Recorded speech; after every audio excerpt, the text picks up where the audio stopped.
एक बार हजरत ख्वाजा मोइनुद्दीन चिश्ती रहमतुल्लाह अलैहि इस्लाम का पैगाम फैलाने की नीयत से अपने कुछ मुरीदों के साथ अजमेर शरीफ के एक स्थान पर तशरीफ लाए। जिस मुकाम पर हजरत ख्वाजा मोइनुद्दीन चिश्ती रहमतुल्लाह अलैहि ने कयाम किया, वहां के करीब ही एक बड़ा तालाब था जिसे स्थानीय हिंदू लोग अनासागर कहते थे। उस दौर में इस तालाब की वुसात और पवित्रता के कारण हिंदू समाज में इसका बहुत एहतराम किया जाता था। उनका यह अकीदा था कि जो शख्स दिन भर गुनाह करने के बाद इस तालाब में गौस्ल करता है, उसके तमाम गुनाह धुल जाते हैं। इसी वजह से वे इस तालाब को हमेशा दियों से सजाए रखते थे। कहा जाता है कि इस तालाब में हर रात दिए जलाने के लिए तकरीबन 3 मन तेल की जरूरत होती थी। तालाब की पवित्रता के कारण वहां सभी हिंदुओं को दाखिल होने की इजाजत नहीं थी। सिर्फ आला तबके के ब्राह्मण ही वहां गौस्ल कर सकते थे और तालाब के पानी को छू सकते थे।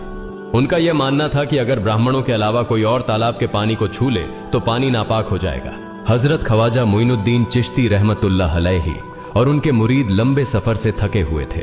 कुछ देर आराम फरमाने के बाद जब नमाज का वक्त हुआ तो ख्वाजा मोइनुद्दीन चिश्ती रहमतुल्लाह अलैहि ने हजरत बख्तियार काकी रहमतुल्लाह अलैहि को अजान देने का हुक्म दिया। हुक्म पाकर हजरत बख्तियार काकी रहमतुल्लाह अलैहि ने अजान देना शुरू किया। उस वक्त हिंदुस्तान में तौहीद का पैगाम और अजान के अल्फाज किसी ने नहीं सुने थे। जब लोगों ने पहली बार अजान के अल्फाज सुने तो उनके दरमियान हलचल मच गई। लोग अपने घरों से बाहर आकर एक दूसरे से कहने लगे, ये फकीर लोग कहां से आ गए और ये क्या पढ़ रहे हैं। अजान खत्म होने के बाद हजरत ख्वाजा मोइनुद्दीन चिश्ती रहमतुल्लाह अलैहि और उनके साथियों ने अनासागर तालाब पर जाकर वुजू करना शुरू किया। जब हिंदू पुजारियों ने देखा कि एक अजनबी दरवेश उनके मखसूस तालाब का इस्तेमाल कर रहा है तो उनके दिल में गुस्से की आग भड़क उठी। एक पुजारी बोला, यह दरवेश कहां से आ गया? बिना हमारी इजाजत के इसने हमारे पाक तालाब को हाथ लगा दिया। हम इस तालाब को कितना मुकद्दस मानते हैं और इन मुसाफिरों ने इसे नापाक कर दिया है। इसका कोई हल निकालना ही होगा। इसके बाद हजरत ख्वाजा मोइनुद्दीन चिश्ती रहमतुल्लाह अलैहि ने तमाम साथियों के साथ मिलकर जमात के साथ नमाज अदा की। लोग ये मंजर देखने लगे और कहने लगे, ये तो कोई अजीब फकीर है। हमारे मंदिरों में सब देवी देवता मौजूद हैं और ये उनकी इबादत न करके किसी नए खुदा की इबादत कर रहा है। अगर मंदिर के बाहर भी कोई खुदा है तो उसे भी मंदिर में रखा जाना चाहिए ताकि लोग उसकी भी पूजा कर सकें। शाम ढलने लगी। शाम होते ही राजा पृथ्वीराज के ऊंटों के चरवाहे अपने ऊंट लेकर उस जगह पहुंचे। इत्तेफाक से हजरत ख्वाजा मोइनुद्दीन चिश्ती रहमतुल्लाह अलैहि उसी जगह पर तशरीफ फरमा थे जहां आमतौर पर राजा के ऊंट आराम किया करते थे। चरवाहों ने देखा कि एक दरवेश का काफिला उनके मुकाम पर आकर बैठा है। उन्होंने हजरत ख्वाजा मोइनुद्दीन चिश्ती रहमतुल्लाह अलैहि और उनके साथियों से कहा, अरे फकीर बाबा, आप कहां से तशरीफ लाए हैं और यहां आकर बैठ गए? क्या आपको मालूम नहीं कि यहां रोजाना राजा पृथ्वीराज के ऊंट आराम फरमाते हैं? राजा के ऊंट यहां आराम करते हैं। ये जानते हुए भी आपने यहां बैठने की जुर्रत कैसे की? हजरत ख्वाजा मोइनुद्दीन चिश्ती रहमतुल्लाह अलैहि ने उन चरवाहों को नरमी से जवाब दिया, बाबा, हम मुसाफिर हैं और अनजान हैं। हमें मालूम नहीं था कि इस मुकाम पर राजा के ऊंट आराम करते हैं। चूंकि हम पहले ही यहां रात गुजारने का इरादा कर चुके हैं, तुम अपने ऊंटों को आज किसी और जगह आराम देने ले जाओ। आसपास बहुत सी जगहें हैं। हजरत ख्वाजा मोइनुद्दीन चिश्ती रहमतुल्लाह अलैहि का जवाब सुनकर पृथ्वीराज के चरवाहे बोले, फकीर की हिम्मत तो देखो, कहता है कि राजा के ऊंटों को कहीं और ले जाएं और खुद यहां बैठे रहेंगे। फकीर बाबा, यह तो हरगिज मुमकिन नहीं है। राजा के ऊंट अपने ही मुकाम पर बैठेंगे। यह कहकर चरवाहों ने हजरत ख्वाजा मोइनुद्दीन चिश्ती रहमतुल्लाह अलैहि और उनके साथियों को वहां से उठाने के लिए दुर्व्यवहार करना शुरू कर दिया। हजरत ख्वाजा मोइनुद्दीन चिश्ती रहमतुल्लाह अलैहि बहुत ही सरल स्वभाव के थे। जब उन्होंने देखा कि चरवाहे दुर्व्यवहार कर रहे हैं तो उन्होंने बख्तियार काकी रहमतुल्लाह अलैहि से कहा, बख्तियार, हम यहां बैठकर क्या करेंगे? जब राजा के ऊंटों को यहीं बैठाना है तो रहने दो, ऊंट यहीं बैठे, हम यहां से जा रहे हैं। यह कहकर हजरत ख्वाजा मोइनुद्दीन चिश्ती रहमतुल्लाह अलैहि अपने साथियों के साथ वहां से चले गए।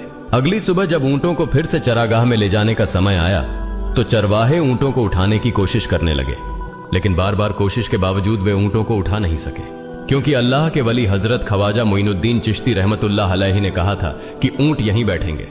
अल्लाह रब्बुल आलमीन ने उनकी यह दुआ कबूल कर ली थी और ऊंटों को आदेश दिया था कि जब तक मोइनुद्दीन चिश्ती खुद नहीं कहेंगे तब तक वे यहीं बैठे रहेंगे। इसके बाद चरवाहे ऊंटों के न उठने का कारण जानने लगे। उनमें से एक नेक चरवाहा था जिसने कहा, क्या तुम्हें याद है कि हमने कल यहां से एक दरवेश को उठाया था? जाते जाते उन्होंने कहा था कि हम जा रहे हैं, राजा के ऊंट यहीं बैठेंगे।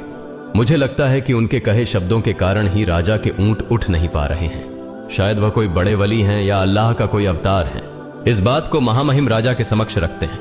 इसके बाद चरवाहे पृथ्वीराज के पास पहुंचे और हाथ जोड़कर निवेदन किया, महाराज, हमने बहुत कोशिश की, लेकिन आपके ऊंटों को उनके स्थान से नहीं उठा सके और उन्हें चरागाह में घास चराने नहीं ले जा पा रहे हैं। राजा पृथ्वीराज ने आश्चर्य से पूछा, क्या ऊंटों को कोई बीमारी है जिस कारण वे उठ नहीं पा रहे? चरवाहों ने कहा, महाराज, ऊंट पूरी तरह स्वस्थ हैं, उन्हें कोई बीमारी नहीं है। पृथ्वीराज ने कहा, तो फिर वे अपनी जगह से क्यों नहीं उठ रहे? चरवाहों ने कहा, महाराज, कल उस स्थान पर एक दरवेश बैठे थे, हमने उनके और उनके साथियों के साथ काफी दुर्व्यवहार किया और उन्हें वहां से उठा दिया था। जाते जाते उन्होंने कहा था, राजा के ऊंट यहाँ बैठेंगे और उठेंगे नहीं। हमें लगता है कि दरवेश की बद्दुआ के कारण ही ऊंट अपनी जगह से नहीं उठ पा रहे हैं। तब पृथ्वीराज ने हुक्म दिया, अच्छा, जाओ और उस दरवेश को मेरे पास ले आओ। जब हजरत ख्वाजा मोइनुद्दीन चिश्ती रहमतुल्लाह अलैहि पृथ्वीराज के दरबार में पहुंचे तो पृथ्वीराज ने उनसे पूछा, ए दरवेश, आपने मेरे ऊंटों को क्यों पंगु बना दिया है? मेरे ऊंट भूखे मर रहे हैं, कृपया अपना जादू उनसे हटा लें। अगर जादू नहीं हटाया तो मेरे ऊंट भूखे मर जाएंगे। पृथ्वीराज की बात सुनकर हजरत ख्वाजा मोइनुद्दीन चिश्ती रहमतुल्लाह अलैहि मुस्कुराते हुए बोले, हे अल्लाह के बंदे, हम मुसलमान हैं और मुसलमान कभी जादू नहीं करते। तुम्हारे ऊंटों को मैंने नहीं बल्कि इस संसार के पालनहार महान अल्लाह रब्बुल आलमीन ने बैठाया है। उनकी आज्ञा से ऊंट बैठे हैं और उनकी आज्ञा से ही उठेंगे। लेकिन मैं उस सर्वशक्तिमान से प्रार्थना कर सकता हूं कि वह तुम्हारे ऊंटों को उठने की अनुमति दे। इसके बाद हजरत ख्वाजा मोइनुद्दीन चिश्ती रहमतुल्लाह अलैहि ने अल्लाह से दुआ की, हे अल्लाह, इन ऊंटों को उनकी जगह से उठने की तौफीक दें। हजरत ख्वाजा मोइनुद्दीन चिश्ती रहमतुल्लाह अलैहि की दुआ करते ही चरवाहों ने देखा कि ऊंट अपनी जगह से उठकर चरागाह की ओर बढ़ने लगे। यह दृश्य देखकर चरवाहे चकित रह गए और हजरत ख्वाजा मोइनुद्दीन चिश्ती रहमतुल्लाह अलैहि की करामत की खबर पूरे अजमेर में फैल गई। जैसे जैसे हिंदुओं के बीच हजरत ख्वाजा मोइनुद्दीन चिश्ती रहमतुल्लाह अलैहि की करामत की बातें फैलने लगीं और इस्लाम की महानता उनके सामने प्रकट होने लगी, मंदिर के पुजारी भयभीत हो गए। वे सोचने लगे, अगर यही चलता रहा तो सभी हिंदू मुसलमान बन जाएंगे। तब वे पृथ्वीराज के पास पहुंचे और निवेदन किया, महाराज, ये दरवेश हमारे राज्य में अशांति फैला रहे हैं।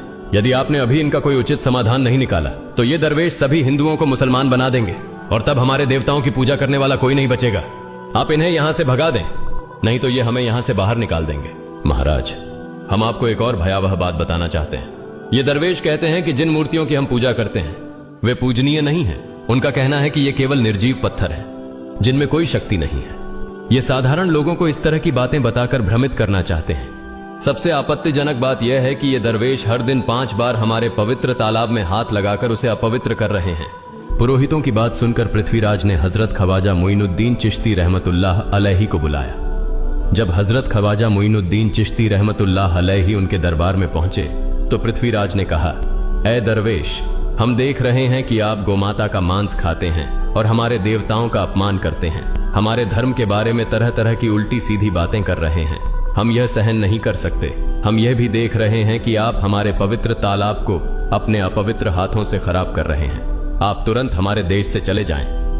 हजरत ख्वाजा मोइनुद्दीन चिश्ती रहमतुल्लाह अलैहि ने कहा, बाबा, हम लोग तो केवल वुजू करते हैं, नहाते नहीं। अगर पूरी देह के स्पर्श से आपके तालाब का पानी खराब नहीं होता है तो केवल हमारे हाथ और चेहरे के पानी से तालाब अपवित्र कैसे हो सकता है? यह सुनकर पृथ्वीराज ने कहा, वे सभी लोग हमारे धर्म के हैं जबकि तुम लोग कहीं और से आ गए हो। तुम हमारे धर्म के नहीं हो, इसलिए तुम्हारे हाथ लगाने से हमारा तालाब अपवित्र हो जाता है। तब हजरत ख्वाजा मोइनुद्दीन चिश्ती रहमतुल्लाह अलैहि ने कहा, अच्छा बाबा, हम अब आपके तालाब के पानी को हाथ नहीं लगाएंगे, लेकिन हमें पानी की जरूरत है तो हम चाहते हैं कि केवल एक बर्तन में पानी ले लें। पृथ्वीराज ने कहा, ठीक है, तुम पानी ले सकते हो, लेकिन तुम्हारा बर्तन तालाब में लगे, तुम्हारे हाथ नहीं। अगर तुम्हारे हाथ स्पर्श करें तो हम इसके खिलाफ सख्त कार्रवाई करेंगे। राजा के साथ सहमति के बाद हजरत ख्वाजा मोइनुद्दीन चिश्ती रहमतुल्लाह अलैहि ने अपने मुख्य खलीफा बख्तियार काकी रहमतुल्लाह अलैहि से कहा, बख्तियार, जाओ और राजा के तालाब से एक बर्तन में पानी ले आओ, लेकिन बहुत सावधानी से पानी लेना ताकि तुम्हारा हाथ तालाब के पानी को छू न सके। बख्तियार काकी रहमतुल्लाह अलैहि हजरत ख्वाजा मोइनुद्दीन चिश्ती रहमतुल्लाह अलैहि के आदेश का पालन करते हुए आना सागर से पानी लेने गए। उन्होंने बर्तन को तालाब में डुबोया और उनका हाथ पानी को नहीं छू सका क्योंकि चमत्कारवश पूरा तालाब एक छोटे बर्तन में समा गया। आना सागर पूरी तरह से सूख गया और उसकी तली में केवल सूखी रेत दिखाई देने लगी। जब पुरोहितों ने देखा कि उनके पवित्र तालाब में एक भी बूंद पानी नहीं बची है और वह मरुस्थल की तरह सूख गया है तो वे घबराते हुए राजा पृथ्वीराज के पास गए और बोले, महाराज, यह तो भारी संकट हो गया है। पृथ्वीराज ने पूछा, क्या हुआ? पुरोहितों ने कहा, उस दरवेश ने हमारे पूरे तालाब का पानी ले लिया है। अब हमारे पवित्र तालाब में एक बूंद भी पानी नहीं है। अगर इस तालाब में पानी नहीं होगा तो हम अपने पापों का प्रायश्चित कैसे करेंगे? दूर दूर से हजारों हिंदू लोग इस तालाब में स्नान करने आते हैं ताकि वे अपने पाप धो सकें। अगर पानी नहीं रहेगा तो वे यहां आना बंद कर देंगे, जिससे हमारा बड़ा नुकसान होगा और अजमेर की मान मर्यादा मिट्टी में मिल जाएगी। पृथ्वीराज गहरे विचार में पड़ गए। वे हजरत ख्वाजा मोइनुद्दीन चिश्ती रहमतुल्लाह अलैहि के खिलाफ कोई कठोर कदम उठाने से झिझक रहे थे, क्योंकि उन्हें आशंका थी कि अगर उन्होंने दरवेश के खिलाफ सैनिक भेजे और दरवेश ने सैनिकों पर भी जादू कर दिया तो उनकी परेशानी और बढ़ जाएगी। इसलिए उन्होंने कहा, तुम लोग जाओ और उस दरवेश को मेरे पास बुला कर लाओ। मैं देखता हूं कि वह क्या चाहता है। अगर उसकी मांग उचित होगी तो हम उसे मान लेंगे, और यदि उचित नहीं हुई तो हम माफी मांगकर अपना तालाब का पानी वापस ले लेंगे। जब हजरत ख्वाजा मोइनुद्दीन चिश्ती रहमतुल्लाह अलैहि पृथ्वीराज के दरबार में पहुंचे तो पृथ्वीराज ने कहा, ऐ बाबा, आपने हमारे तालाब का सारा पानी ले लिया है। हम अपने पापों का प्रायश्चित कैसे करेंगे? पूरे दिन के पाप हम इस तालाब में स्नान करके धोते हैं। अगर तालाब में पानी नहीं होगा तो हम अपने पाप कैसे धोएंगे? हजरत ख्वाजा मोइनुद्दीन चिश्ती रहमतुल्लाह अलैहि ने उत्तर दिया, देखो बाबा, तुम्हारे पास आना सागर है, पर दुनिया के हर कोने में ऐसा तालाब नहीं है, तो क्या वे लोग अपने पाप कैसे धोएंगे? पापों को धोने की ताकत इस तालाब के पानी में नहीं है। पापों को माफ करने वाला केवल अल्लाह है, जिसने आकाश, धरती और पूरी सृष्टि बनाई है। उसकी इजाजत के बिना एक पत्ता भी नहीं हिलता। इसलिए मैं तुम्हें इस भ्रम को छोड़कर सही राह पर आने की दावत देता हूं। वहां मौजूद हजारों हिंदू हजरत ख्वाजा मोइनुद्दीन चिश्ती रहमतुल्लाह अलैहि की बातें मंत्रमुग्ध होकर सुन रहे थे। इसके बाद उन्होंने कहा, जाओ बख्तियार, जिस बर्तन में तुमने तालाब का पानी लिया था उसे वापस तालाब में डालाओ। बख्तियार काकी रहमतुल्लाह अलैहि हजरत ख्वाजा मोइनुद्दीन चिश्ती रहमतुल्लाह अलैहि के हुक्म से आना सागर में बर्तन का पानी डालने गए। जैसे ही बर्तन का पानी तालाब में डाला, आना सागर फिर से पानी से लबालब भर गया। इस चमत्कार को देखकर वहां मौजूद कई हिंदुओं ने कलमा पढ़कर इस्लाम कबूल कर लिया। यह देखकर हिंदू पुरोहितों और पंडितों की चिंता बढ़ गई। वे पृथ्वीराज के पास गए और बोले, महाराज, यदि अब कोई उपाय नहीं किया गया तो सारे हिंदू मुसलमान हो जाएंगे। पृथ्वीराज ने कहा, मुझे सलाह दो, इस दरवेश का मुकाबला कैसे किया जा सकता है? पुरोहितों ने कहा, यह दरवेश एक बड़ा जादूगर है, इसलिए इसका मुकाबला भी जादू से करना होगा। हमारे बीच एक बड़े पुरोहित और जादूगर रामदेव हैं, उन्हें इसके मुकाबले में भेजें। अगर वह जादू से इसे हरा सके तो हम अपने हिंदू धर्म का गौरव फिर से प्राप्त कर सकेंगे। पृथ्वीराज ने रामदेव को बुलाकर कहा, रामदेव, मैं तुम्हें इस दरवेश को जादू से हराने की जिम्मेदारी दे रहा हूं। अगर तुम उसे हरा सके तो हम अपने धर्म का गौरव फिर से पा सकेंगे। रामदेव ने पृथ्वीराज को आश्वस्त करते हुए कहा, महाराज, आप चिंता न करें, इस दरवेश को हराना मेरे लिए बहुत आसान है। मैं आपके समक्ष हमारे धर्म का गौरव वापस लाकर रहूंगा। इसके बाद रामदेव अपने साथियों के साथ हजरत ख्वाजा मोइनुद्दीन चिश्ती रहमतुल्लाह अलैहि के सामने मुकाबले के लिए पहुंचा। उसने कहा, मोइनुद्दीन, अगर तुम में ताकत है तो मुझसे जादू का मुकाबला करो। मैंने तुम जैसे बहुत से जादूगरों को हराया है। तुम्हें हराना तो मेरे लिए साधारण बात है। हजरत ख्वाजा मोइनुद्दीन चिश्ती रहमतुल्लाह अलैहि ने उसकी बातों का कोई जवाब नहीं दिया। रामदेव ने देखा कि हजरत ख्वाजा मोइनुद्दीन चुप हैं, तो उसने गाली गलौज करना शुरू कर दिया। जब रामदेव अपनी हदें पार कर गया तो हजरत ख्वाजा मोइनुद्दीन ने उसकी आंखों में देखते हुए कहा, रामदेव, तू चिल्ला रहा है, लेकिन मैं तेरे माथे पर ईमान की रोशनी देख रहा हूं। हजरत ख्वाजा मोइनुद्दीन चिश्ती रहमतुल्लाह अलैहि की यह बात सुनते ही रामदेव कांपने लगा, और उसी क्षण अल्लाह रब्बुल आलमीन ने उसके दिल में ईमान की रोशनी डाल दी। रामदेव हजरत ख्वाजा मोइनुद्दीन चिश्ती के चरणों में गिर पड़ा और बोला, हे अल्लाह के वली, मैंने आपके साथ बहुत बेअदबी की है, मुझे माफ करें और मुझे कलमा पढ़ाकर इस्लाम की राह दिखाएं। हजरत ख्वाजा मोइनुद्दीन चिश्ती रहमतुल्लाह अलैहि ने रामदेव को कलमा पढ़ाया और उनका नाम रखा मोहम्मद सादिक। इतिहास बताता है कि बाद में रामदेव मोहम्मद सादिक के रूप में एक बड़े अल्लाह के वली बन गए। प्रिय पाठकों, सोचें, जो रामदेव हजरत ख्वाजा मोइनुद्दीन चिश्ती को पराजित करने आए थे, वही अब उनके हाथ में हाथ देकर इस्लाम की शांति की छांव में आ गए। यह अल्लाह रब्बुल आलमीन का चमत्कार और शक्ति है, जो जिसे चाहे हिदायत दे सकता है। आमीन।